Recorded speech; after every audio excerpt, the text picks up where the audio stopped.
ইসলামের মূল কথাটাই তো হচ্ছে তুমি অঙ্গীকার ভঙ্গ করো না। আমরা আমাদের নেতা কর্মীদেরকে বলেছি যে আপনারা খবরদার কোনো উস্কানিতে আপনারা পা দেবেন না।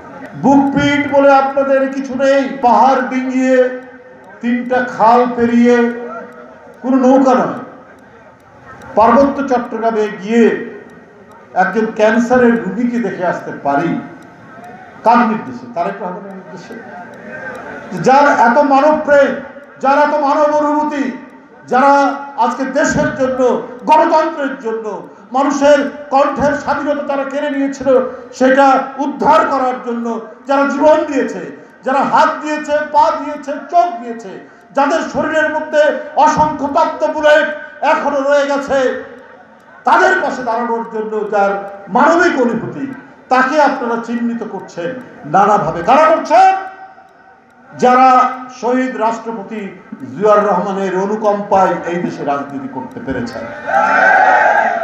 জিয়াউর রহমানকে এই দেশের এক শ্রেষ্ঠ মুক্তিযোদ্ধা, জিয়াউর রহমানকে এই দেশের একজন স্বাধীনতার ঘোষক।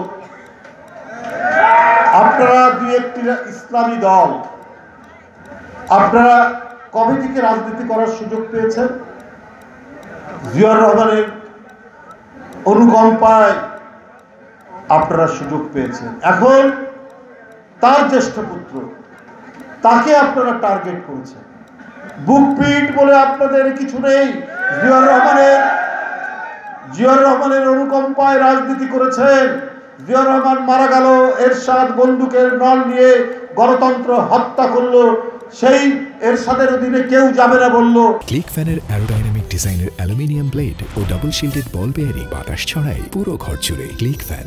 আপনারা চলে গেলেন কার সাথে? শেখ হাসিনার সাথে। সবসময় সুবিধা খুঁজে বেড়ান, সবসময় ধান্দা খুঁজে বেড়ান। চলে গেলেন, বিএনপি যায়নি, দেশনেত্রী বেগম খালেদা জিয়া যায়নি। উনি বলেছেন জনগণের কাছে আমি যে অঙ্গীকার ওয়াদা করি সেখান থেকে সরব না। ভাই, ইসলামের নামে রাজনীতি করেন, ইসলামের মূল কথাটাই তো হচ্ছে তুমি অঙ্গীকার ভঙ্গ করো না, তুমি ওয়াদা ভঙ্গ করো না। আর আপনারা ইসলামের নামে রাজনীতি করেন আর প্রতি পদে পদে আপনারা অঙ্গীকার ভঙ্গ করেছেন। আপনারা আপনাদের ছাত্রদেরকে দিয়ে বিভিন্ন লেখালেখি করছেন,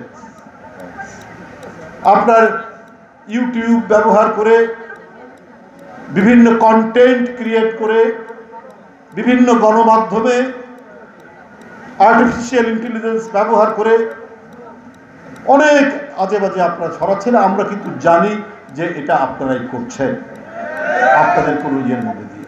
আমরা আমাদের নেতা কর্মীদেরকে বলেছি যে আপনারা খবরদার কোনো উস্কানিতে আপনারা পা দেবেন না, কারণ এদেশের জনগণ জানে।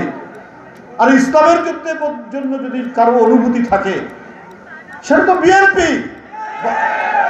বাংলাদেশের সংবিধানে কে আল্লাহর নাম বিসমিল্লাহির রহমানির রহিম সংযুক্ত করেছিলেন? তিনি জিয়াউর রহমান।